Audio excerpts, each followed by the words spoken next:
Nagyon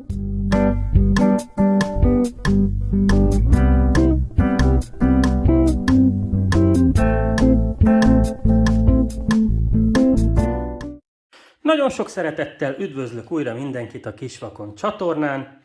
Ma a karalábéról szeretnék beszélni, megmutatnám, hogy én hogyan termelem a karalábét a kertemben.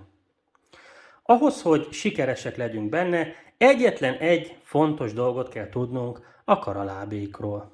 Mégpedig azt, hogy két csoportba osztjuk őket. Vannak a korai karalábék, amelyeknek nagyon-nagyon rövid a tenyészideje. Ez mindig fel van tüntetve a tasakon is, általában 65 nap. És vannak a hosszú tenyészidejű karalábék, amelyeket nagyon gyakran őszi vagy téli karalábénak is szoktunk becézni.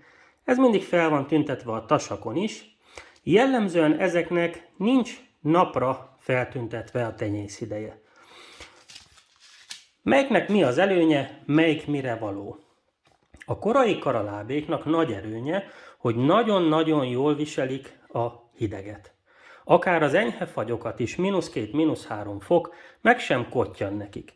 Ezért nagyon korán ki lehet őket tenni a kertbe, palántaként, már április legelején. A hosszú tenyészidejű karalábék kicsit érzékenyebbek kicsikorukban a fagyra, jellemzően későbben, április végén szokás őket vetni. A kertbe, direktbe vagy palántázni. A korai karalábéknak másik előnye a fagytűrésen kívül az, hogy nagyon-nagyon gyorsan fejlődnek. Nagyon rövid idő alatt fogyasztható lesz a méretük. Van egy negatív dolog is, nagyon korán fásodik a belsejük, megkeményszik.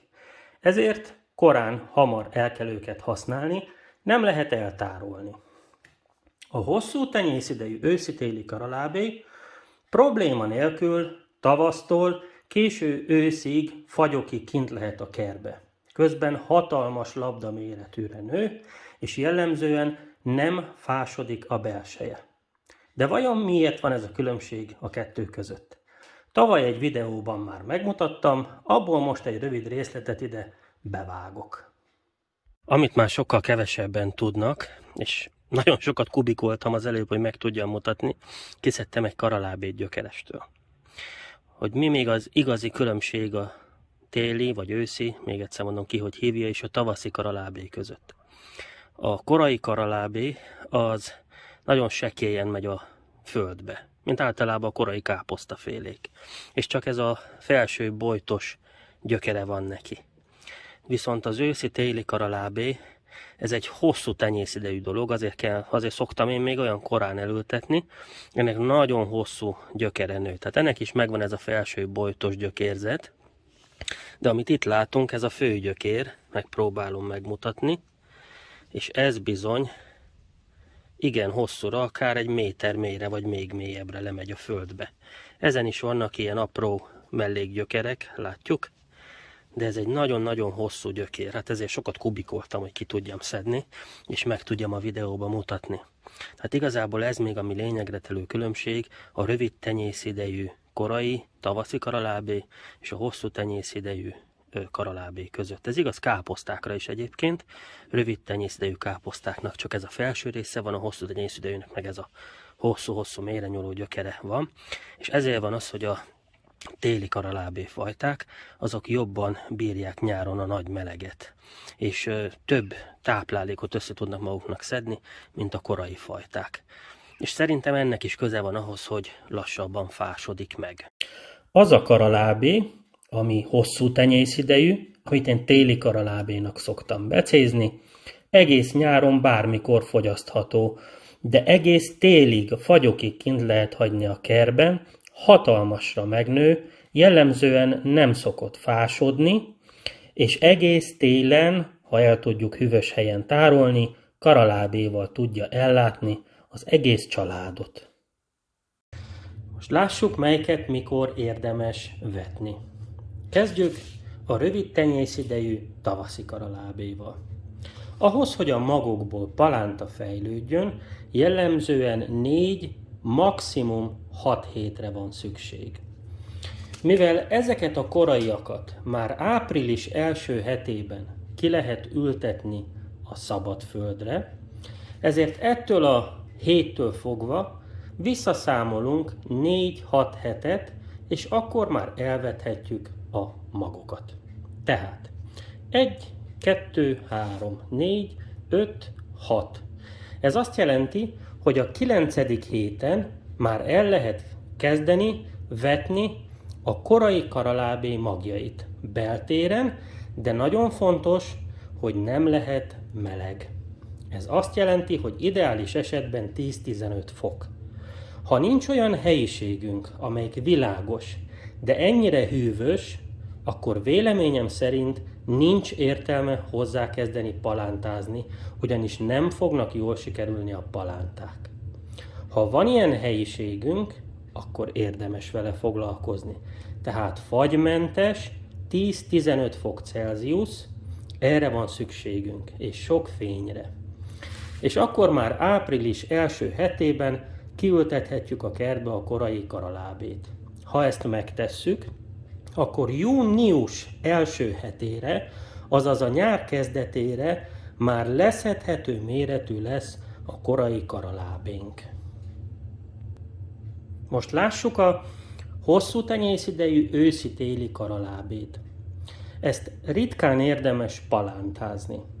Általában én is direktbe a kertbe szoktam vetni.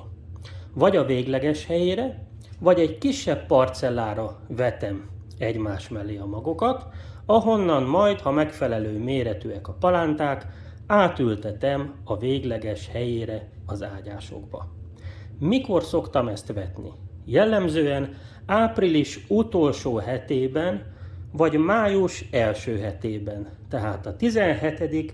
vagy 18. hetén az évnek. Ezeket jellemzően nem érdemes palántázni, nagyon jól nőnek magról vetve a kertben is. Most szeretném megmutatni, hogy júniusra, tehát hogy miért érdemes egyáltalán a korai karalábét palántázni, meg foglalkozni vele, hogy június elején hogy néz ki az egyik és a másik a kertben. Tehát a korai palántázott, és közvetlen mellette az őszi karalábé. Így néz ki a tavasszal korán ültetett karalábé június elején, és itt mellette már látszik is, az, ami majd nyáron és ősszel, késő ősszel szolgáltat karalábét, az még picike palánta. Én a kertemben mind a kettőt szoktam használni, és mivel itt az ideje, most el fogom vetni a tavaszi karalábé magokat palántának. Megmutatom, hogyan végzem, és megmutatom a helyiséget, ahol ezek nevelkedni fognak, illetve azt, hogy ott hány fok Celsius van. Előkészítettem egy vetőtálcát, ez 50 férőhelyes, de persze ennyi karalábéra nincs szükségem, amiben most a tavaszi karalábét fogom elvetni. Összesen 15 darabot fogok vetni, nekem ennyi elégséges, utána majd következik, amikor ezeket elfogyasztjuk, már az őszi karalábé fogyasztása a kertből. Tehát 15 rekeszbe egy-egy darab magot vetek. Jó tudni, hogy a karalábé nagyon jól szokott sikerülni, tehát nagyon ritka az, hogy az elvetett mag nem kell ki. Az edény többi részébe pedig fejes salátát fogok elültetni, aminek ugyanaz a hőigénye, mint a karalábénak, tehát vele egyszerre fog nevelkedni, és nagyjából vele egyszerre kerül ki majd a kertbe is. Elvetem a magokat, és fél centi földdel fogom takarni a tetejüket, aztán megmutatom, hogy hol fognak nevelkedni. Na, megtörtént a magok elvetése. Most azon a helyen vagyok, ahol télen teleltetni szoktam a növényeimet, tehát ahol hűvösben el vannak egész tavaszig. És itt vannak a frissen vetett saláta és karalábé magok. Látjuk, hogy itt ilyen hatalmas ablakok vannak, ez egy régi ház, ahol nem lakik senki. Hát látjuk, hogy nem néz ki jól, de a növényeknek tökéletes.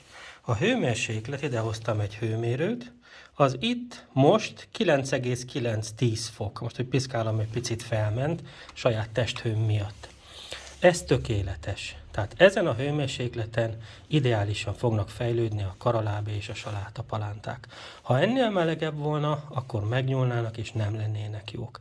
Ezért mondtam a videó elején azt, hogy az fogjon ilyesmihez hozzá, akinek van hozzá egy hűvös helyisége, ahol sok a fény.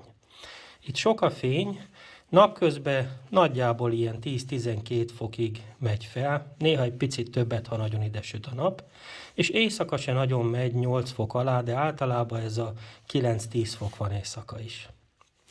Ilyen körülmények között szoktam palántázni a tavaszi karalábét és néhány fejes salátát. Köszönöm a megtisztelő figyelmet, a viszontlátásra!